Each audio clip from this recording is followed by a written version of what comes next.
السلام علیکم ورحمۃ اللہ وبرکاتہ۔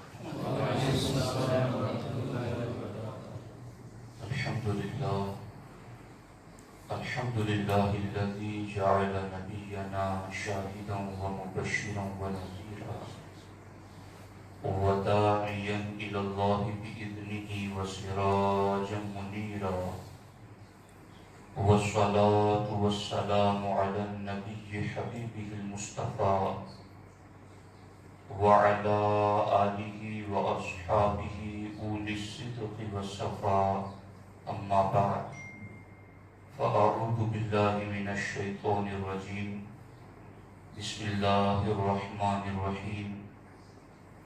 قل ان کنتم تحبون اللہ فاتبعونی یحببکم اللہ، صدق اللہ العلی العظیم وصدق رسولہ النبی الامین المختار الکریم الرؤوف الرحیم۔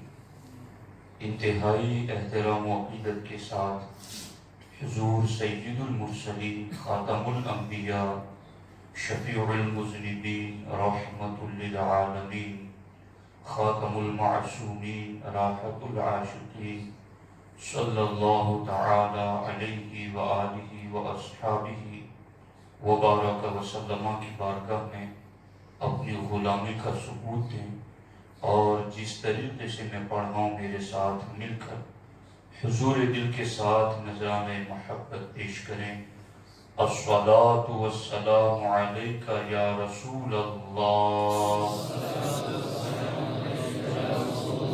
الصلاۃ والسلام علیک یا حبیب اللہ،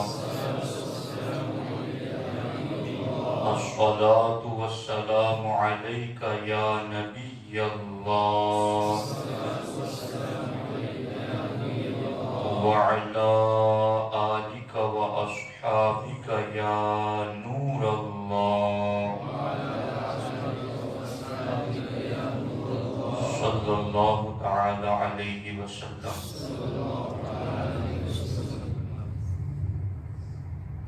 عالمی تحریک سنی دعوت اسلامی کے مرکز کوسنبا مسجد گلشن ربانی میں اور آپ جشن رضا کی نسبت سے شریک ہیں۔ اللہ کریم کی بارگاہ میں دعا ہے، اللہ جل مجدہ الکریم ہمیں امام اہل سنت کے فیضان و کرم سے مالا مال فرمائے، اور اللہ تبارک و تعالی اپنے حبیب علیہ السلام کے صدقہ و طفیل مجددین کی تعلیمات پر عمل کی توفیق عطا فرمائے۔ امام اہل سنت فرماتے ہیں، جان ہے عشق مصطفیٰ روز فزوں کرے خدا، جس کو ہو درد کا مزہ ناز دوا اٹھائے کیوں، تیرے قدموں میں جو ہے غیر کا منہ کیا دیکھے، کون نظروں پہ چڑھے دیکھ کے تلوا تیرا، تیرے ٹکڑوں پہ پلے غیر کی ٹھوکر پہ نہ ڈال، جڑ کیا کھائے کہاں چھوڑ کے صدقہ تیرا، کس کا منہ دیکھیے کہاں جائیے کس سے کہیے، تیرے ہی قدموں پہ مٹ جائے یہ پالا تیرا۔ دوستان محترم، میرے اور آپ کے لیے سعادت مندی کی بات ہے کہ اللہ جل مجدہ الکریم نے ہمیں ایک مجدد کی یاد میں ان کے عرس کی طرف منسوب محفل میں شرکت کی توفیق بخشی ہے، اور آج کا عنوان بھی بہت اہم ہے، عشق رسول علیہ السلام اور امام احمد رضا۔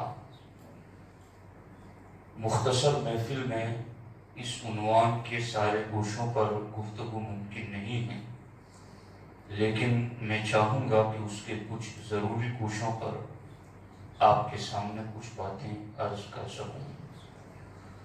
دوستان محترم، شیخ عبدالحق محدث دہلوی علیہ الرحمہ مدارج النبوت میں لکھتے ہیں کہ میل اور محبت کے 9 درجے ہیں، اور ان 9 درجوں میں سب سے آخری درجے کا نام عشق ہے۔ عشق انتہائی محبت کو کہتے ہیں، اور عشق کے حوالے سے چونکہ عربی زبان میں اس کے لیے حب اور محبت کا لفظ استعمال کیا جاتا ہے۔ غایت محبت کو عشق کہتے ہیں، انتہائی محبت کو عشق کہتے ہیں۔ تو یہ محبت جس کے ذریعہ شروعات ہوتی ہیں اور آخری درجے پر پہنچتے پہنچتے یہ محبت 9 درجوں سے گزرتے ہوئے پھر عشق کی آخری منزل پر پہنچتی ہیں، تو یہ محبت کا معنی کیا ہے؟ ایک معنی سادہ لفظوں میں نے آپ کو بتا دیا کہ انتہائی محبت کا نام عشق ہے، لیکن لغت کے اعتبار سے جب اس کو دیکھا گیا تو ایک بڑی لطیف بات یہاں ہمیں نظر آئی کہ محبت کا لفظ یہ حبتن سے نکلا ہے، اور حبتن کا معنی ہے بیج۔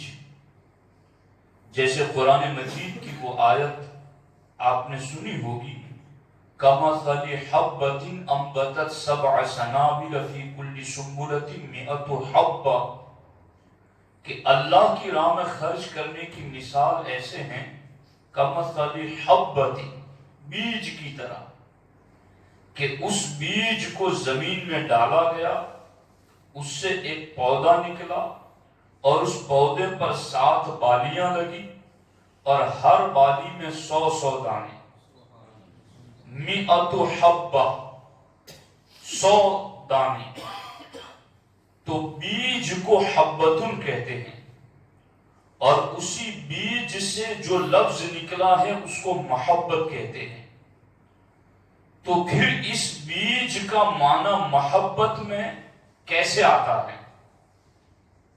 یعنی ایک ہے کھانا لفظ ہے، اس سے پھر آگے پاسٹ پرزینٹ وغیرہ نکلتے ہیں کہ کھاتا ہے، کھائے گا، کھا چکا ہے۔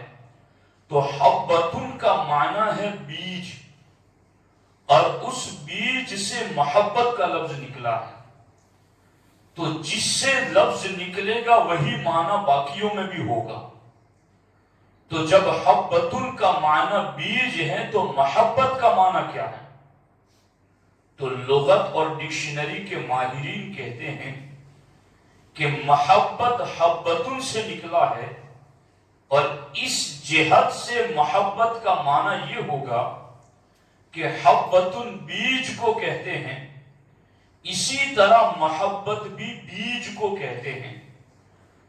تو یہ بیج تو زمین میں ڈالا جاتا ہے، اور پھر اس پر بارش برستی ہے، سورج کی کرنیں پڑتی ہیں، سرد گرم ماحول اس سے گزرتے ہیں، ہوائیں چلتی ہیں، پھر جا کر کے وہ بیج پروان پاتا ہے، اور پھر جا کر کے وہ بیج پھلتا ہے، پھولتا ہے، اور آگے بیج والے کو فائدہ پہنچاتا ہے۔ تو بالکل یہی مثال محبت میں ہے کہ محبت بھی ایک بیج ہے۔ یہ بیج جس کو حبتن کہتے ہیں یہ زمین میں ڈالا جاتا ہے، اور محبت والا بیج دل میں ڈالا جاتا ہے۔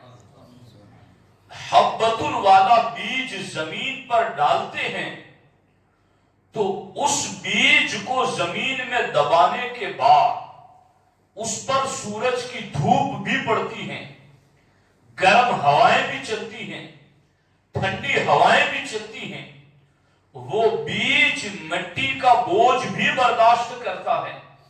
اسی طریقے سے محبت کا بیج جب دل میں آتا ہے تو یہاں بھی گرم گرم ہوائیں چلتی ہیں، یہاں بھی سرد اور گرم ماحول سے بندے کو گزرنا پڑتا ہے، یہاں بھی بیج کے اوپر مٹی کا جیسے بوجھ ہوتا ہے تو اس دل میں محبت کا بیج ڈالنے سے بھی کچھ بوجھ اسے برداشت کرنا پڑتا ہے، لیکن ادھر جو بیج زمین میں ڈالتے ہیں وہ گرم ہواؤں سے، سرد ہواؤں سے، ماحولیات کے اثر سے، سورج کی کرنوں سے، زمین کے دباؤ اور بوجھ سے وہ بیج فنا نہیں ہوتا، بلکہ ان سارے اثرات کی وجہ سے وہ پروان چڑھتا ہے، اس کے اندر نمو پیدا ہوتی ہے، اس کے اندر بڑھنے کی صلاحیت پیدا ہوتی ہے۔ تو اسی طریقے سے اسی حبتن سے نکلا ہے محبت، اور یہ بیج جب دل کی زمین پر گڑتا ہے اور اس محبت میں جب مومن آگے قدم بڑھاتا ہے تو کبھی سورج کی تمازت کی طرح اسے حالات کی گرم لو کا سامنا کرنا پڑتا ہے، کبھی اسے جفاکاریوں سے گزرنا پڑتا ہے، کبھی اسے تیر اور تانے اور نشتر سے گزرنا پڑتا ہے، کبھی اسے سرد اور گرم حالات سے گزرنا پڑتا ہے، کبھی اسے مٹی کے بوجھ کی طرح کچھ بوجھ اٹھانا پڑتا ہے، مگر خدا کی قسم زمین کے اندر گڑا ہوا بیج ان تمام حالات کی وجہ سے فنا نہیں ہوتا بلکہ پروان چڑھتا ہے۔ اسی طریقے سے عشق رسول اور محبت رسول کا بیج جس دل کی زمین پر گڑ جاتا ہے، حالات گزرتے جاتے ہیں، یہ بیج بھی فنا نہیں ہوتا، یہ بیج اتنا پروان چڑھتا ہے، اتنا پروان چڑھتا ہے اور ایسا طاقتور ہوتا ہے کہ پھر وہ بیج پکار اٹھتا ہے، جان ہے عشق مصطفیٰ، روز فضو کرے خدا، جس کو ہو درد کا مزہ ناز دوا اٹھائے۔ جب وہ بیج پروان چڑھتا ہے تو بندہ پکارتا ہے، اب تو جان ہی عشق مصطفیٰ ہو چکی ہے، میری روح سراپا عشق مصطفیٰ ہو چکی ہے، میرا باطن، میرا قلب و جگر، میرا وجدان، میری فکر، میرے باطن کا رواں رواں سب کچھ عشق مصطفیٰ ہو چکا ہے، بس دعا یہی کرتا ہوں روز فضو کرے خدا، اللہ روزانہ اس عشق کو بڑھائے، اس بیج کو بڑھائے، اس بیج کی برکتیں عام ہو۔ اور فرماتے ہیں جس کو ہو درد کا مزہ، جس کو ہو درد کا مزہ، جس کو ہو درد کا مزہ، کہ جس کو اس عشق کے درد کی لذت مل جائے کہ عشق رسول کی لذت کیا ہے، وہ پھر بلال تپتی ہوئی ریت پر بھی احد احد پکارتا ہے، پھر وہ مکے کی گلیوں میں ظلم ہونے پر بھی دامن رسول نہیں چھوڑتا، وہ وطن تو چھوڑتا ہے مگر عشق رسول نہیں چھوڑتا، وہ اپنی اولاد تو قربان کرتا ہے، عشق رسول نہیں چھوڑتا، وہ اپنی زمین جائیداد اپنا سب کچھ لٹا کر کے جب مدینہ خالی ہاتھ چلتا ہے تو رب قرآن میں آیت نازل فرماتا ہے وَمِنَ النَّاسِ مَن يَشْتَرِي نَفْسَهُ ابْتِغَاءَ مَرْضَاتِ اللَّهِ، محبوب یہ تیرے عشق میں ایسے مست الست ہو چکے ہیں کہ انہوں نے اپنا سب کچھ دے کر کے اپنی جانوں کو عشق رسول کے حوالے کر دیا ہے۔ غور کیجیے، یہ ہے عشق کا بیج، یہ ہے محبت جو حبتن سے نکلی ہے۔ اب اسی لیے تو میں یہ بات آپ کو کہتا ہوں، محبت جب بیج کا نام ہے حبتن اور اس پر حالات گزرتے ہیں، تھپیڑے گزرتے ہیں، سرد گرم موسم گزرتے ہیں، جفائیں، ظلم، تیر، تانے، نشتر سب کچھ ہوتا ہے اس کے اوپر، مگر اس سے وہ بیج پروان پاتا ہے۔ میرے آقا علیہ السلام کی بارگاہ میں آ کر کے ایک صحابی نے اسی لیے کہا تھا حضور واللہ انی لأحبک یا رسول اللہ صلی اللہ علیہ وسلم، حضور خدا کی قسم میں آپ سے عشق کرتا ہوں، آپ سے پیار کرتا ہوں، آپ سے محبت کرتا ہوں۔ میرے آقا نے فرمایا انظر ماذا تقول، غور کر لو تم کیا کہہ رہے ہو۔ وہ سچے تھے عشق میں، پھر کہا حضور خدا کی قسم میں آپ سے عشق کرتا ہوں۔ سرکار نے پھر کہا انظر ماذا تقول، غور کر لو، سوچ لو تم کیا کہہ رہے ہو. کہا حضور خدا کی قسم میں آپ سے عشق کرتا ہوں. تو میرے آقا علیہ الصلوۃ والسلام نے فرمایا فَأَعِدَّ لِلْفَقْرِ تِجْفَافًا، اگر مجھ سے عشق ہے تو اپنے آپ کو آزمائش کے لیے تیار کر لو، اپنے آپ کو امتحان کے لیے تیار کر لو، اپنے آپ کو آزمائشوں کے لیے تیار کر لو.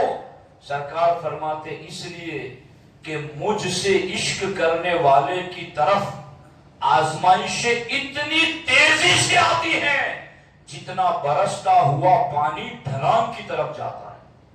برستا ہوا پانی جہاں نشیب دیکھتا ہے، نیچ والی جگہ دیکھتا ہے، تو کتنی تیزی سے اس کی طرف بڑھتا ہے.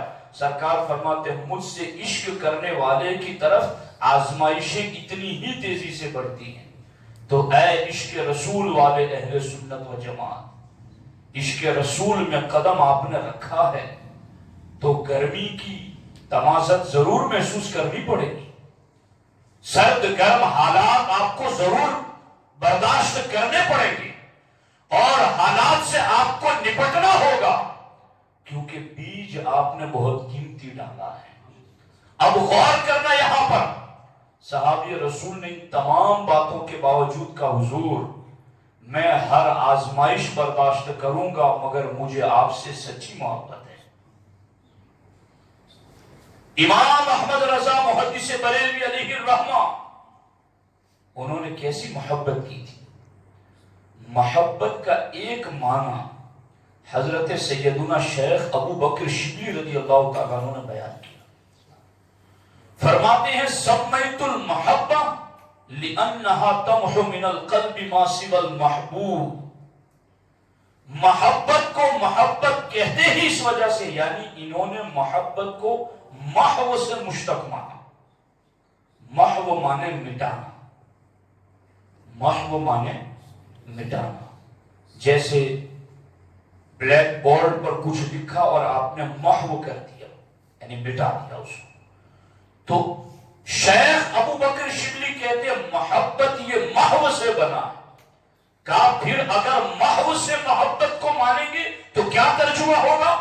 فرماتے ہیں محبت کو محو سے مانیں گے تو اس کا مطلب یہ ہوگا کہ جب یہ محبت محو سے بنی ہوئی دل میں آتی ہے تو محبوب کے سوا ہر ایک کو مٹا دیتی ہے.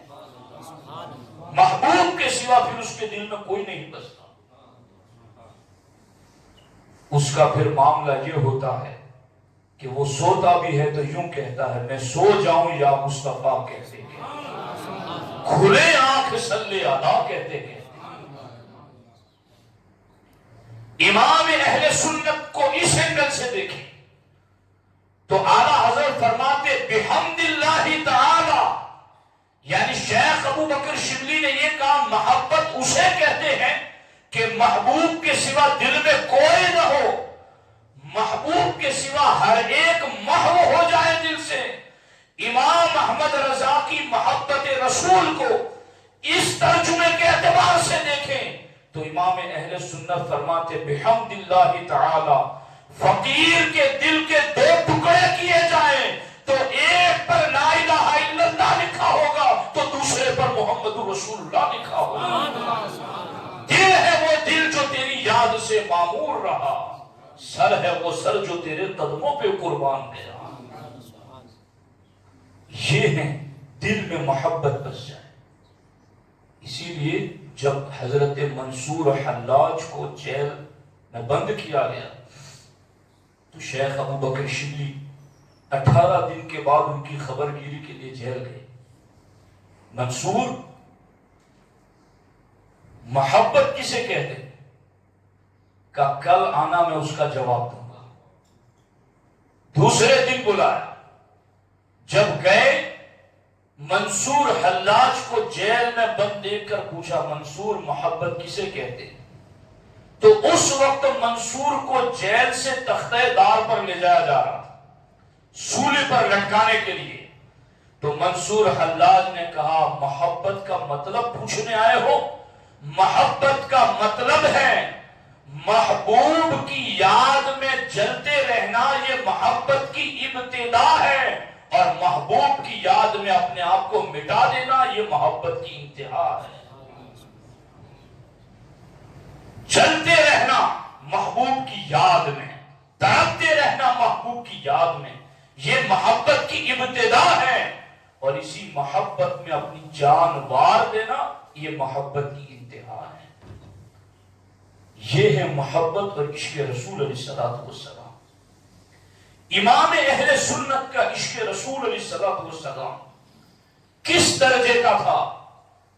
اعلیٰ حضرت امام اہل سنت جب بھی پیشاور گستاخوں نے ہمارے نبی علیہ السلام کی شان میں گستاخانہ کتابیں لکھی تو امام احمد رضا دیکھتے تو رو پڑتے، اور اعلیٰ حضرت سختی کے ساتھ ان گستاخوں کا رد کرتے، اور پھر جب امام احمد رضا ان گستاخوں کا سختی کے ساتھ رد کرتے تو وہ گستاخ امام احمد رضا کو گالیاں بکتے، امام احمد رضا کے خلاف مغلظات لکھتے، غلط سلط باتیں لکھتے، تو اس کے بعد امام احمد رضا نے فخریہ طور پر لوگوں کے سامنے کہا کہ مجھے اس بات پر فخر ہے کہ اللہ وحدہ لا شریک نے اس دور میں اپنے محبوب کی ناموس کے لیے احمد رضا کو ڈھال بنا دیا ہے کہ وہ جتنی دیر مجھے بکتے ہیں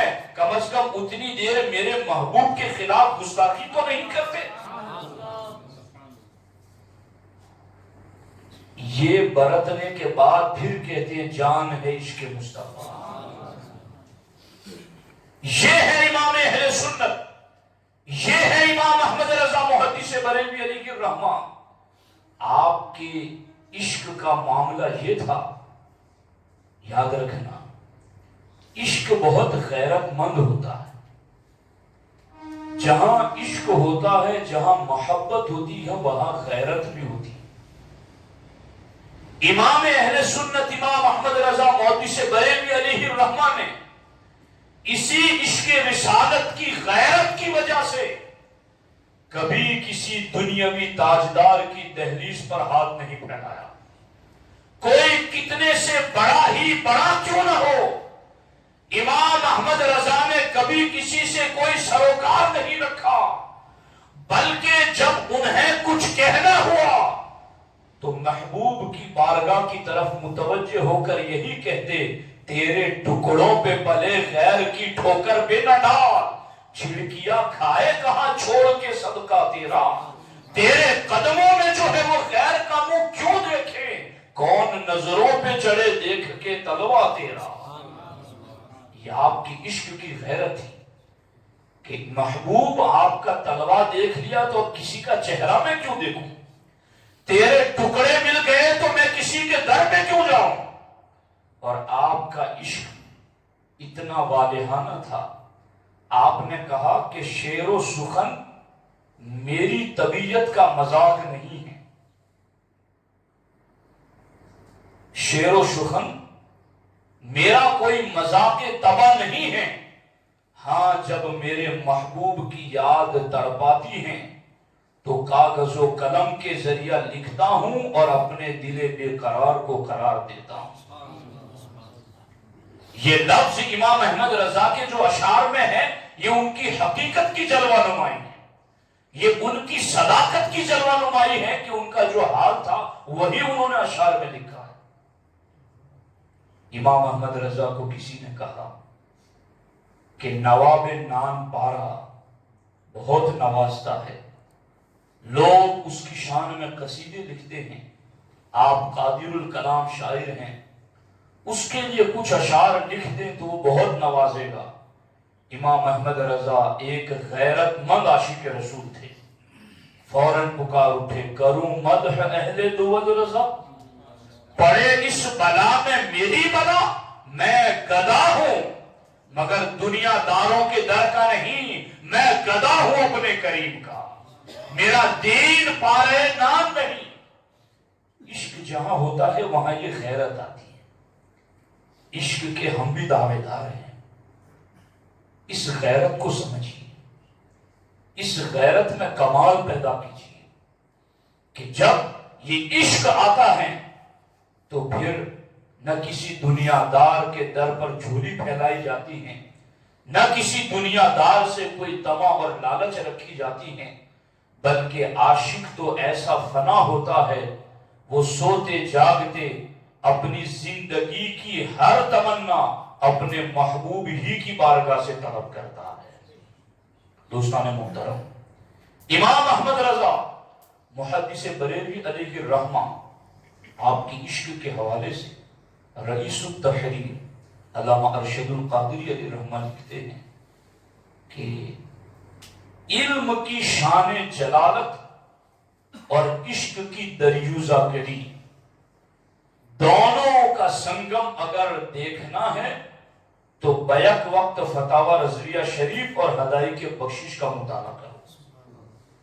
تمہیں علم کے جد ترنگ بھی نظر آئیں گے اور تمہیں عشق کے کہکشاں بھی نظر آئیں گے۔ محبت اور علم دونوں ساتھ ساتھ چلتے ہوئے نظر آئیں گے۔ امام احمد رضا محدث بریلوی علیہ الرحمہ آپ نے عشق کے اندر جو ایک معراج پائی ہے، در حقیقت یہ میری گفتگو کا ایک اہم گوشہ ہے، اس کو آپ توجہ سے سننے کی کوشش کیجیے۔ آج ہماری نوجوان نسل، وہ بچے ہوں یا بچیاں ہوں، انہوں نے دنیا کے ہیرو اور ہیروئنوں کو، دنیا کے ایکٹروں کو، اداکاروں کو اپنا آئیڈیل بنا رکھا، ان سے محبت کرتے ہیں، ان کے فوٹو گاڑیوں پر لگا کر رکھتے ہیں، ان کے نام اپنی گاڑیوں پر لکھوا کے رکھتے ہیں، ان کے انداز کے بال، ان کے انداز کے کپڑے، ان کے انداز سے چلنا بولنا اس قدر زیادہ ان کی محبت میں رچتے بستے چلے جا رہے ہیں کہ وہ انہی کا اتار چڑھاؤ، اٹھنا بیٹھنا اپنا لبادہ بنا لیتے ہیں، اپنی زندگی کو پریکٹیکل ان کی زندگی میں ڈھالتے ہوئے نظر آتے ہیں، اس لیے کہ انہوں نے محبوب ازل، محبوب رب العالمین مصطفیٰ جان رحمت کا جمال اور کمال دیکھا اور پڑھا ہی نہیں ہے۔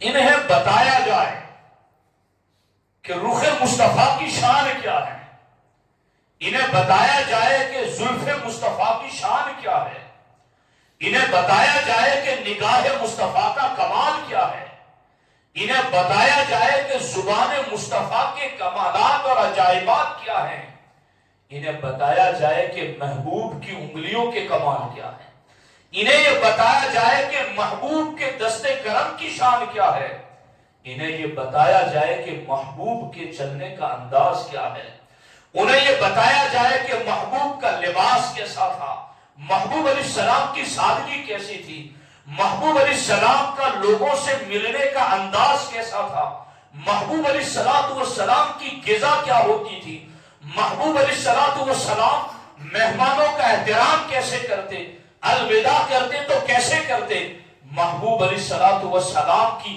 پوری تعلیمات کو بھی اور محبوب علیہ السلام کے پاکیزہ حلیے کو بھی اگر اس نوجوان نسل کے سامنے پیش کیا جائے اور امام احمد رضا کے اشعار کی صورت میں پیش کیا جائے، وہ کمال حسن حضور ہے کہ گمان نقص جہاں نہیں، یہی پھول خار سے دور ہے، یہی شمع ہے کہ دھواں نہیں، یہ کمال حسن مصطفیٰ ہے کہ دنیا میں جہاں بھی چراغ جلتا ہے وہاں کچھ دھواں ہوتا ہے، جہاں بھی پھول کھلتا ہے وہاں کانٹا ہوتا ہے، لیکن امام اہل سنت فرماتے ہیں وہ کمال حسن حضور ہے، یہ حضور کے حسن کا کمال ہے کہ گمان نقص جہاں نہیں، نقص یعنی کمی اور عیب کا یہاں گمان بھی نہیں، کمی اور عیب ہونا تو دور کی بات ہے، کمی اور عیب کا گمان تک نہیں ہے یہاں پر۔ سمجھنا چاہو تو یوں سمجھ لو یہی وہ پھول ہے جس کے آس پاس کوئی کانٹا نہیں، اور یہی وہ شمع ہے جس کے ارد گرد کوئی دھواں نہیں ہے۔ اگر اس نیو جنریشن کو بتایا جائے کہ حضور علیہ السلام کی شان یہ ہے کہ حضور جب اپنے بالوں کو سنوارتے اور مانگ نکالتے تو یوں لگتا جیسے مطلع فجر حق نظر آ رہا ہے. مانگ کی استقامت پہ لاکھوں سلام. حضور کی نگاہوں کا معاملہ یہ کہ حضور یوں دیکھتے ہیں کہ دور و نزدیک کے سماعت کا معاملہ، دور و نزدیک کے سننے والے وہ کانے لالے کرامت پہ لاکھوں سلام. اور جس طرف اٹھ گئی دم میں دم آ گیا، اس نگاہ عنایت پہ لاکھوں سلام.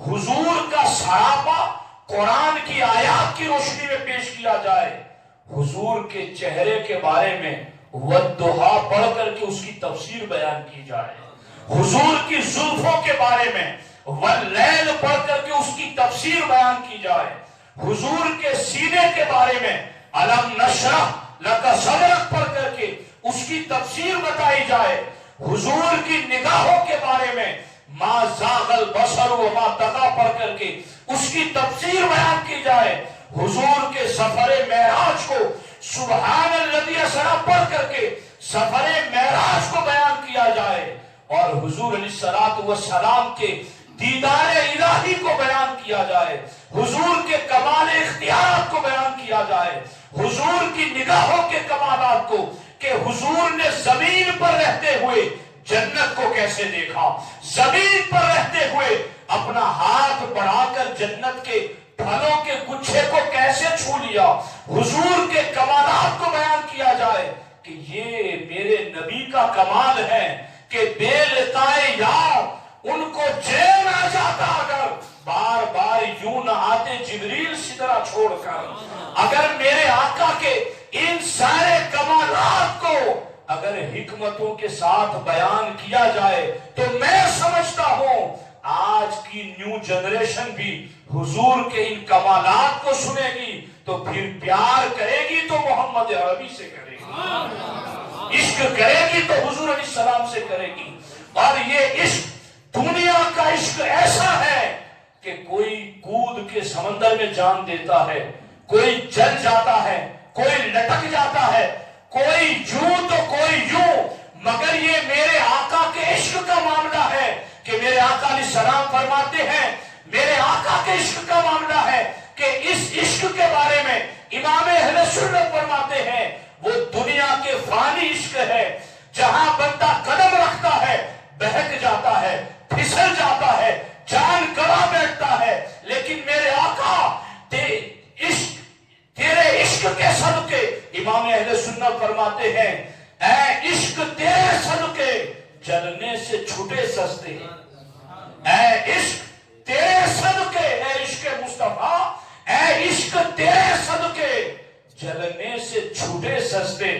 یہ دنیا کا عشق ہے جو جلا دیتا ہے، فنا کر دیتا ہے، لیکن امام فرماتے ہیں اے عشق مصطفیٰ اے عشق تیرے صدقے جہنم کی آگ میں جلنے سے چھوٹے سستے. وہ آگ لگائی ہے جو آگ بجھا دے گی. عشق رسول ہے. ہمیں اپنی نوجوان نسل کو اس عشق رسول کی طرف دعوت دینی ہے. یہ عشق رسول کا جب نشہ چڑھے گا نا تو پھر وہ شراب کے نشے سے بھی بچے گا، پھر وہ بد نگاہی کے نشے سے بھی بچے گا، پھر وہ زنا کے نشے سے بھی بچے گا، پھر وہ ہر اس نشے سے بچے گا جو اس کو بدمست کر دے، راہ حق سے ہٹا دے، دین سے دور کر دے. اس لیے کہ دنیا کے عشق کے نشے میں بندہ پھنستا ہے تو قدم ڈگمگاتے ہیں، عشق مصطفیٰ میں بندہ قدم رکھتا ہے ڈگمگاتے قدم سنبھل جاتے ہیں، اور وہ ایسے سنبھلتے ہیں کہ پل سے آپ پر بھی چلے گا تو یوں کہے گا کہ پل رضا پل سے آپ وجد کرتے گزریے کہ ہے رب سلیم صدائے محمد. جب اس عشق میں بندہ قدم رکھتا ہے قدم اس کے لڑکھڑاتے نہیں ہیں بلکہ اس کے قدم جم جاتے ہیں، وہ استقامت کے ساتھ چلتا ہے. تو میرے عزیزوں عشق رسالت ہمارا سرمایہ ہے، عشق رسول علیہ السلام ہماری آخرت اور نجات کا ایک سامان ہے. اس لیے عشق میں ہمیں پختگی پیدا کرنی ہے، عشق رسول کی طرف ہمیں بڑھنا ہے. اور یہاں پر میں چند باتیں اور بھی عرض کروں گا کہ یہ جو کہا نا کہ محبت کی انتہا عشق ہے اور محبت محو سے بنا ہے، محبوب کے سوا ہر کسی کو مٹا دیتا ہے۔ آپ کہیں گے کہ اگر محبوب کے سوا ہر کسی کو مٹا دیتا ہے تو پھر امام احمد رضا کے محبوب تو مصطفیٰ جان رحمت ہیں، پھر امام احمد رضا نے صحابہ کے قصیدے کیوں لکھے، اہل بیت اطہار کے قصیدے کیوں لکھے، حسنین کریمین کی شان کیوں بیان کی، پیران پیر روشن ضمیر سیدنا شیخ عبد القادر الجیلانی کی شان میں قصیدے کیوں لکھے؟ ارے یہی تو ہے کہ محبوب کے سوا ہر کسی کو مٹا دیا۔ اب صحابہ کی شان بھی اس لیے بیان کریں گے کہ وہ ہمارے محبوب کے صحابہ ہیں، اہل بیت کی شان بھی اس لیے بیان کی جائے گی کہ وہ ہمارے محبوب کی اہل بیت ہے، غوث پاک کی شان بھی اس لیے بیان کی جائے گی کہ یہ ہمارے محبوب کے شہزادے ہیں۔ اب جس کسی کا احترام ہوگا اسی محبوب کی نسبت سے ہوگا۔ عالم کا احترام محبوب کی نسبت سے، سید پیر کا احترام محبوب کی نسبت سے، پرہیزگار متقی کا احترام اسی محبوب کی وجہ سے، مسجد کا احترام اسی محبوب کی وجہ سے۔ محبوب کا احترام اور محبوب کی محبت دل میں آ گئی تو اب ہر اس کی محبت آ گئی جو محبوب کا محبوب ہے۔ اللہ کا محبوب بنے جو تمہیں چاہے۔ علامہ حسن رضا بریلوی علیہ رحمہ فرماتے ہیں اللہ کا محبوب بنے جو تمہیں چاہے، ارے اس کا تو بیان ہی نہیں جسے تم چاہو۔ اللہ کا محبوب بنے جو تمہیں چاہے، محبوب جو تم سے پیار کرے وہ اللہ کا محبوب بن جائے، اس کا تو ہم بیان ہی کیا کر سکتے ہیں؟ محبوب جس سے تم محبت کرو۔ دوستان محترم، تو آج کے فیشن زدہ دور میں جو ہماری نوجوان نسل کے قدم بہک رہے ہیں، بچیوں اور بچیوں کے، ان کے لیے بھی ایک رہنما اصول ہے عشق رسول علیہ السلام۔ دنیا اور آخرت میں نجات کا ذریعہ ہے عشق رسول علیہ السلام۔ میں تو ابھی ہم مغرب بات کر رہے تھے خلیل صاحب کہ حضور علیہ السلام کے بارے میں یہ بھی، یعنی کہ اگر حضور علیہ السلام کے تصور میں بندہ ان آیتوں کی صورت میں جو حضور کے پاکیزہ حلیے کے بارے میں قرآن میں اتری ہے، تو علامہ اسماعیل حقی علیہ رحمہ نے فرمایا کہ اگر کسی کو حضور کا دیدار کرنا ہو تو کیسے نصیب؟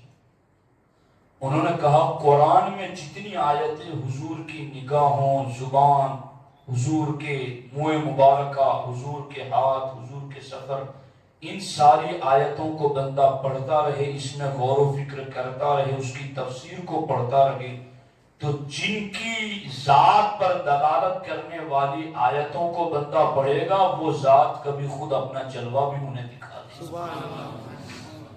پتی پتی پھول پھول یا رسول یا رسول۔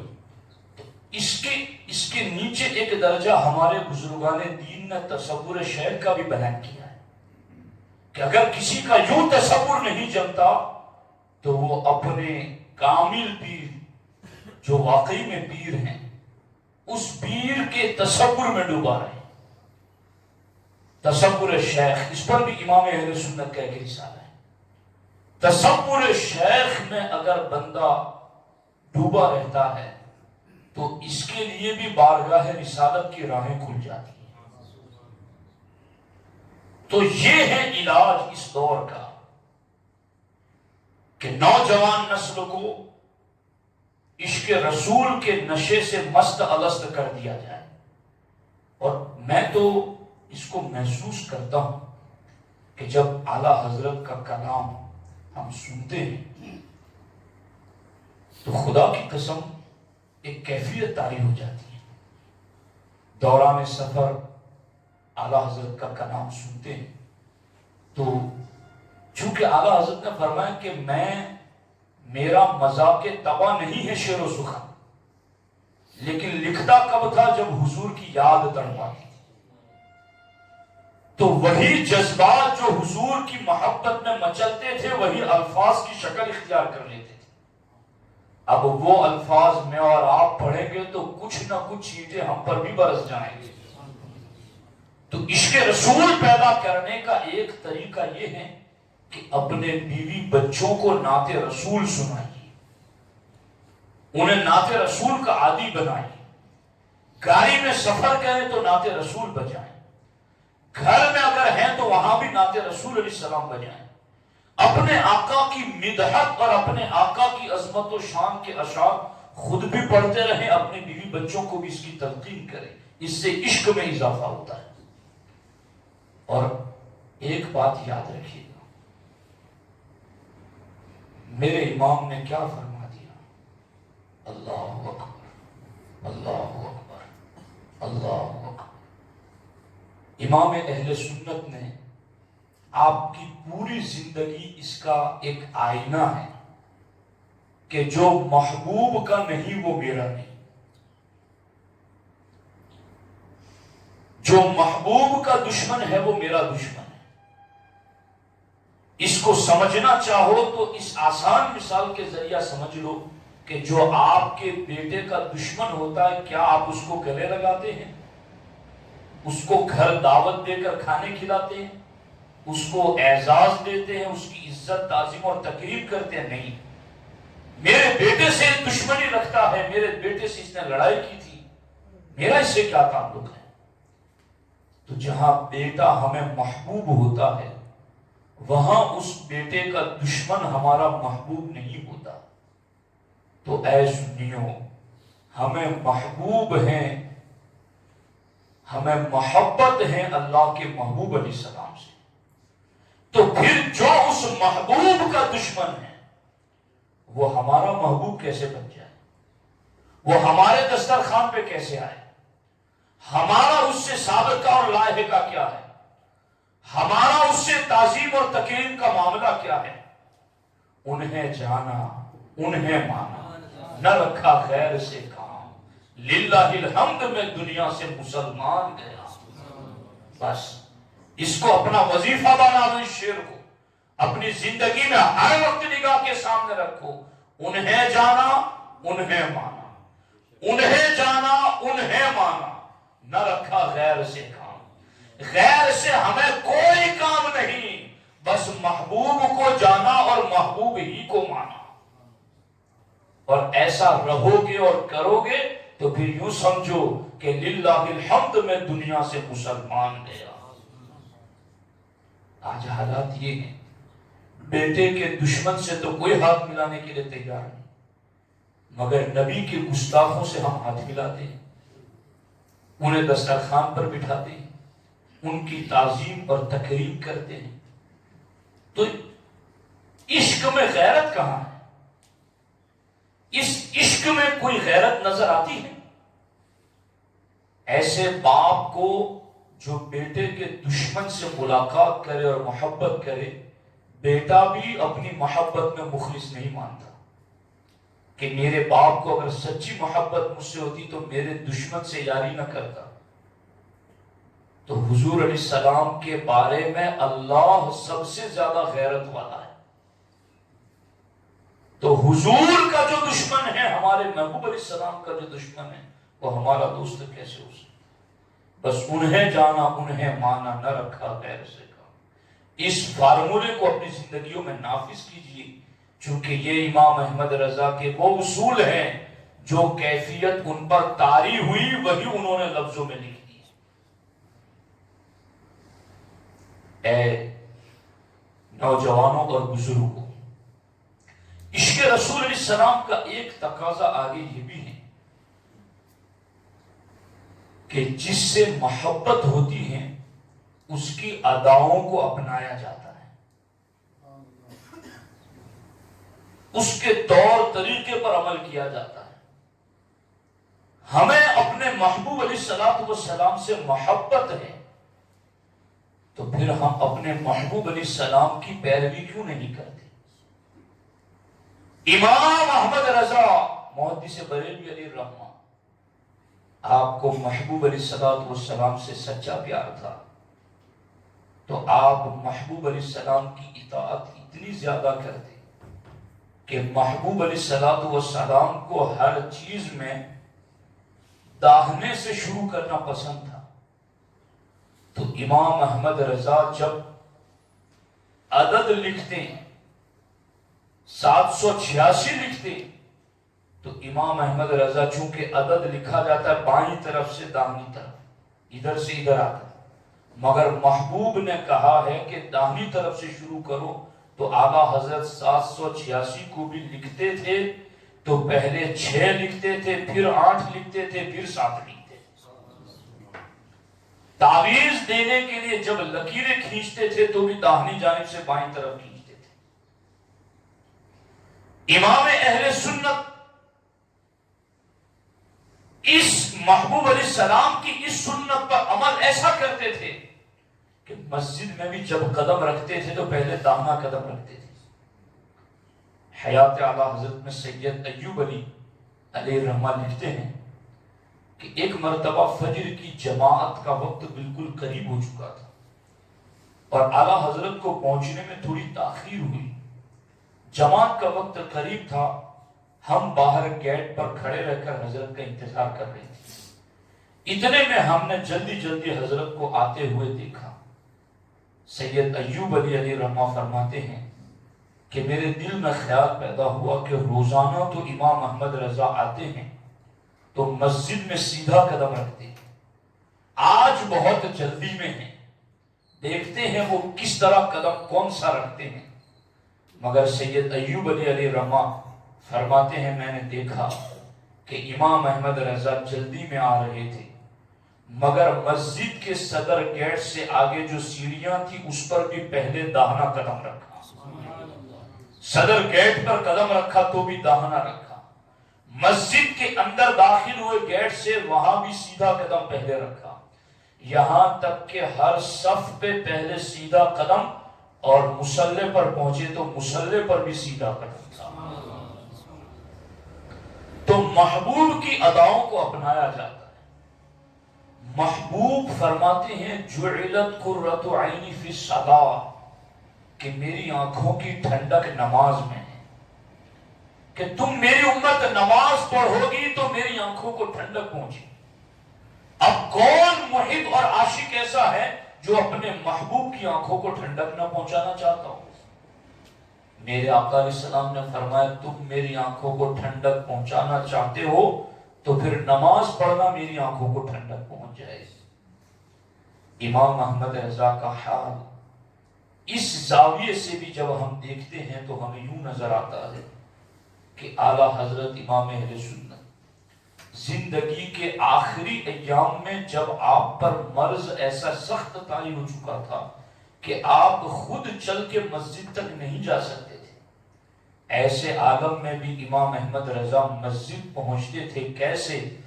2 آدمیوں کے کندھے کے سہارے خود مسجد پہنچتے اور باجماعت نماز ادا کرتے.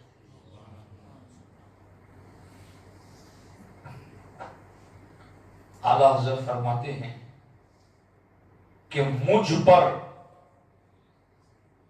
ایک وقت میں میرے پاس 400 استفتاء تھے, سوالات, اور اتنی بڑی ذمہ داری ہے کہ مجھ پر سے سنت موقدہ بھی معاف ہیں. یعنی حالات ایسے ہیں امت کے عقائد کی رہنمائی کرنی ہے اور ساری دنیا امام احمد رضا کی طرف جھکی ہوئی ہے. ایک وقت میں 400 استفتاء اور سوالات پڑے رہتے.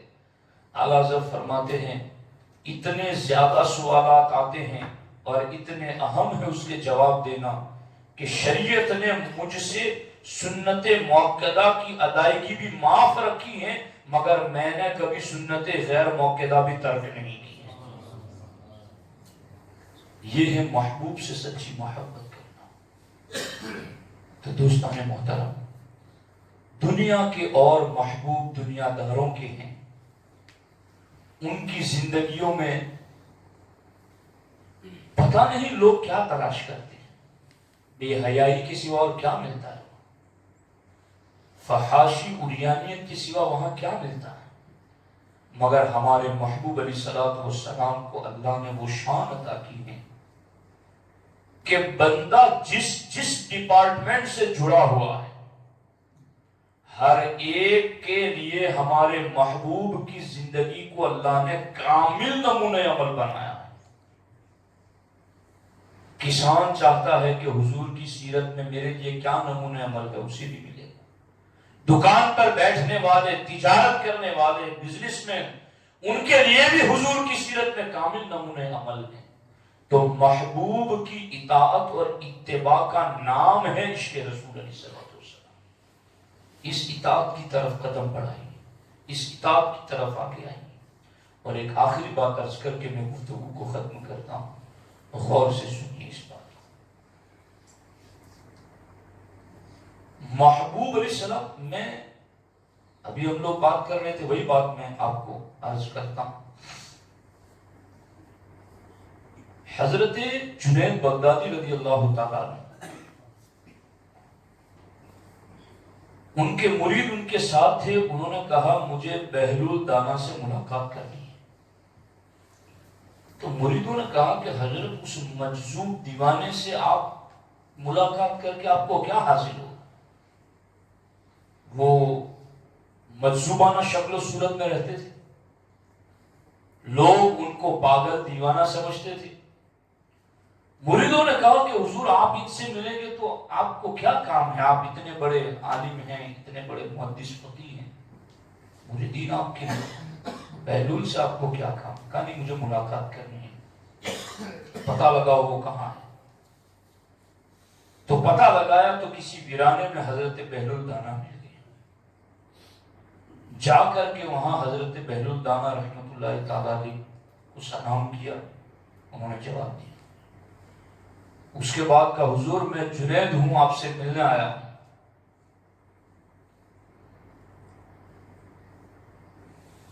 تو حضرت بہلول دانا رحمۃ اللہ تعالیٰ علیہ نے کہا کہ اچھا تم تو بڑے عالم مشہور ہو لوگوں میں۔ تو حضرت بہلول دانا نے جب یہ کہا تو حضرت جنید نے کہا حضور مجھے کچھ سکھائیے۔ کہ تم تو بڑے عالم ہو، مجھے کھانے کا طریقہ بتاؤ کہ کھانا کیسے کھاتے۔ تو حضرت جنید بغدادی رضی اللہ تعالیٰ عنہ نے پورا طریقہ بتایا کہ کھانے سے پہلے ہاتھ دھو لیں، اتنی انگلیوں سے کھائیں، ایسے بیٹھ کے کھائیں، کھانے سے پہلے یہ پڑھیں، اتنا کھائیں، اور کھانے کے بعد پھر یہ دعا پڑھیں، اور اس کے بعد ہاتھ دھو لیں۔ یہ پورا طریقہ جو تھا وہ بتا دیا۔ تو حضرت بہلول دانا نے کہا لوگ تمہیں اتنا بڑا عالم سمجھتے ہیں اور تمہیں تو کھانے کا طریقہ بھی نہیں معلوم۔ یہ کہہ کے اٹھ کے چلے گئے۔ اب حضرت جنید بغدادی کے جو مریدین تھے وہ خوب خفا ہوئے کہ ہمارے پیر کی بے ادبی کر دی، اتنے بڑے عالم ہیں اور ان کے بارے میں اس مجذوب نے یہ کہہ دیا کہ انہیں کھانے کا پتہ نہیں، طریقہ نہیں آتا ہے۔ حضرت جنید نے کہا کہ ہم ان سے پھر ملیں گے، دیکھو وہ کہاں گئے۔ کہا حضور انہوں نے آپ کی بے ادبی کی، آپ کے بارے میں یہ جملے کہ اب ہم ان سے کیوں ملیں؟ کہا نہیں، میں ان سے ملوں گا اور میں ان سے پوچھوں گا کہ حضور مجھے تو اتنا طریقہ آتا ہے، اب آپ بتا دیں کہ صحیح طریقہ کیا ہے۔ مریدین نے ڈھونڈ نکالا، گئے قریب جا کر سلام کیا، جواب دیا حضور میں جنید ہوں۔ کہا کیوں آئے ہو؟ کہا میں وہ جنید ہوں جسے کھانے کا طریقہ نہیں آتا ہے، آپ مجھے سکھا دیں۔ کہا جنید تم نے یہ تو بتایا کہ پہلے یہ دعا پڑھو، اتنے لقمے کھاؤ، ایسا کھاؤ، بعد میں یوں کرو، یہ دعا پڑھو، ہاتھ دھو، مگر یہ ساری برکتیں فضیلتیں تب ہے جب لقمہ تو حلال ہو۔ اگر لقمہ ہی حلال نہیں تو دعا کا کیا فائدہ؟ اگر لقمہ ہی حلال نہیں تو ہاتھ دھونے سے کیا فائدہ؟ اگر لقمہ ہی حلال لگی تو بعد میں دعا پڑھنے کا کیا فائدہ؟ حلال ہو پھر بعد کی ساری باتیں ہیں۔ اصل بات تو جنید تم نے بتائی ہی نہیں۔ اس طرح کی 3 باتیں حضرت جنید کی بہلول دانا سے، اتنا کہہ کے پھر اٹھ کے چلے گئے، پھر ڈھونڈ نکالا، پھر کہا ذرا پینے کا طریقہ بتاؤ، اور اس میں بھی یہی بات اس طرح سے. تو دوستو ہم نوافل پڑھیں، ذکر و اذکار کریں، تسبیح و تحلیل پڑھیں، کچھ بھی کریں، مگر ان سب کی بنیاد ہے حلال لقمہ. یہ آتا ہے تو پورے جسم میں اثر اور نکھار پیدا کرتا ہے. اور باضابطہ اس پر احیاء العلوم شریف میں امام غزالی نے حدیث پاک ذکر کی. فرماتے المعدۃ حوض البطن والعروق الیہا واردۃ. اللہ کے رسول علیہ السلام فرماتے ہیں کہ پیٹ جسم انسانی کا حوض ہے. المعدہ حوض البطن، یہ پیٹ جو ہے وہ حوض ہے جسم کا. والعروق الیہا واردۃ، اور پورے جسم کی رگوں نسوں میں طاقت اسی حوض سے پہنچتی. ایک حوض ہو، اگر اس کے اندر پانی گندا ہو تو نل چاہے جس طرف کا بھی آپ کھولو پانی گندا ہی آئے گا. اور حوض میں پانی صاف ستھرا ہو تو نل کسی بھی طرف کا کھولو پانی پاک ہی آئے گا. ہمارے آقا علیہ السلام نے فرمایا کہ پورے جسم کا حوض یہ پیٹ ہے، اس میں جیسا ڈالو گے ویسا پورے جسم میں آئے گا. تو یہاں صحیح ڈالو. ان صحت، اگر یہ حوض صحیح ہے تو پورا جسم صحیح ہے. اور اگر یہ حوض خراب ہے، سوچ بھی خراب، فکر بھی خراب، زبان بھی غلیظ، ہاتھ بھی ظلم کریں گے، پاؤں بھی گناہ کی طرف اٹھیں گے. چونکہ حوض میں پانی گندا ہے تو کسی بھی طرف کا نل کھولو نجاست ہی والا پانی آئے گا باہر. یہ ہمارے آقا علیہ السلام نے فرمایا، اور اسی کو حضرت بہلول نے بتایا. اب میں آخری بات بتا. میر سید عبد الواحد گلگرامی رحمۃ اللہ تعالیٰ سب سنابی شریف میں لکھتے ہیں کہ حضرت آدم علیہ السلام کو اللہ تعالیٰ نے جنت میں درخت سے کھانے سے روکا تھا. لا تقربا هذه الشجرہ، اس درخت کے قریب نہ جانا. حضرت آدم علیہ السلام سے خطا اجتہادی ہوئی، آپ نے وہ پھل کھا لیا. اللہ تعالیٰ نے انہیں زمین پر بھیج دیا. حضرت آدم علیہ السلام جب زمین پر آئے تو میر عبد الواحد گلگرامی فرماتے ہیں کہ حضرت آدم علیہ السلام نے قے کر دی، الٹی کی، تاکہ وہ دانہ جو اللہ کی مرضی کے خلاف کھایا تھا اس کے پیٹ میں نہیں رہنے دینا، اس کو نکال دینا. اب وہ پھل جو کھایا تھا وہ جنت کا تھا. کھانے والے ابو البشر حضرت آدم علیہ السلام تھے، مگر اللہ کی مرضی کے خلاف کھایا تھا، انہوں نے نکال دیا. جانتے ہو اس کا اثر کیا ہوا؟ وہ الٹی کر کے جو دانہ نکال دیا آپ نے، سانپ نے اور دوسرے زمینی کیڑوں نے جب اس الٹی کو کھا لیا تو ان کے اندر زہر پیدا ہو گیا.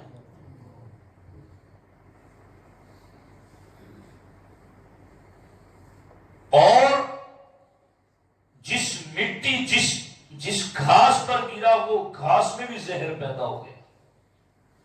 اور اس دانے کے بعد حضرت آدم علیہ السلام کے نطفے سے جو اولاد پیدا ہوئی وہ قابل پہلا مشرک بنا.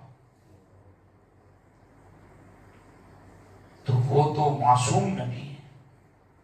نبیوں کی زندگی کو اللہ لوگوں کے لیے ہدایت بناتا ہے. ہمیں اس واقعے سے عبرت پکڑنی ہے کہ اگر ایک دانہ، وہ بھی جنت کا، وہ بھی ابو البشر آدم علیہ السلام کے جسم میں، اور وہ بھی قے کر کے نکال دیا، پھر بھی اس کے اثر کی وجہ سے نسل میں ایک قابل پیدا ہو گیا. ہم میں سے ہر شخص چاہتا ہے کہ ہماری اولاد نیک ہو، فرما بردار ہو، بچیاں باپردہ ہوں، باحیا ہوں. تو اس کے لیے غذا کا بڑا دخل ہے. اس لیے میرے عزیزوں، عشق رسول علیہ السلام کا پیغام یہ ہے کہ محبوب کی اداؤں میں رچ بس جائیں، محبوب کا رنگ چڑھا لیں اپنے آپ پر، ان کی اداؤں کو اپنائیں، ان کے محبوب سے محبت اور ان کے دشمن سے عداوت. یہ عشق رسول کا حقیقی مزاج ہے. اور اس پر عمل کر کے برت کر کے امام احمد رضا نے ہمیں دکھایا ہے۔ اللہ کریم کی بارگاہ میں دعا ہے، اللہ جل مجدہ کریم ہمیں امام اہل سنت کے عشق رسول کا صدقہ عطا فرمائے اور ان کی تعلیمات پر عمل کی توفیق عطا فرمائے۔ السلام علیکم ورحمۃ اللہ وبرکاتہ۔ صلی اللہ علیہ وسلم۔